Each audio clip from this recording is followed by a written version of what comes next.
రాష్ట్ర అభివృద్ధిలో భాగంగా సీఎం చంద్రబాబు విశాఖలో పర్యటించనున్నారు. సీఎం పర్యటనకి సంబంధించి చీఫ్ బ్యూరో భరత్ ఫోన్ ద్వారా అందిస్తారు. భరత్ చెప్పండి, సీఎం చంద్రబాబు విశాఖలో పర్యటించనున్నట్లు తెలుస్తోంది. ఆయన పర్యటనకి సంబంధించి ఎటువంటి ఏర్పాట్లు చేశారు? దీనికి సంబంధించి ఓవరాల్ గా డీటెయిల్స్ ఇవ్వండి.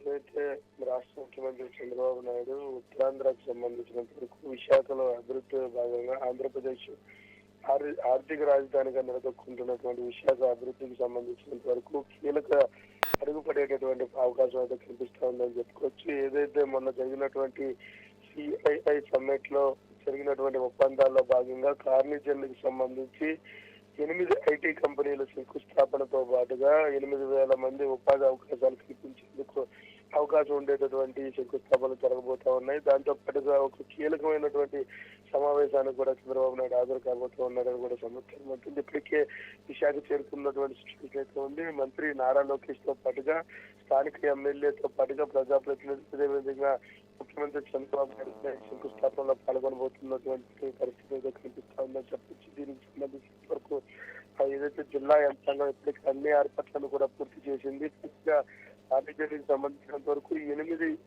ఐటీ కంపెనీలకు సంబంధించి శంకుస్థాపన మరి కాసేపట్లో జరగబోతా ఉంది. దానికి సంబంధించినంత వరకు పాల్గొన్న అనంతరం కూడా పూర్తిగా ఒక కీలకమైనటువంటి సమావేశంతో పాటుగా స్థానికంగా ఉన్నటువంటి ప్రజాప్రతినిధులతో కూడా సమావేశం కాబోతా ఉన్నారు. ఏదైతే గూగుల్ కి సంబంధించినంత వరకు కూడా శంకుస్థాపనలు త్వరలో జరగబోతున్నటువంటి నేపథ్యం ఉత్తరాంధ్ర అభివృద్ధి పరుగులు పెట్టేందుకు రాష్ట్ర ప్రభుత్వం చేస్తున్నటువంటి అడుగుల్లో భాగంగా ముందుగానే తొలి అడుగు పడుతున్నటువంటి పరిస్థితుల్లో స్థానిక ప్రజలతో పాటుగా ప్రజాప్రతినిధులు, రాష్ట్ర ప్రభుత్వం కూడా దీన్ని పూర్తిగా అట్టహాసంగా చేస్తున్నటువంటి సిచ్యువేషన్ అయితే కనిపిస్తా ఉంది.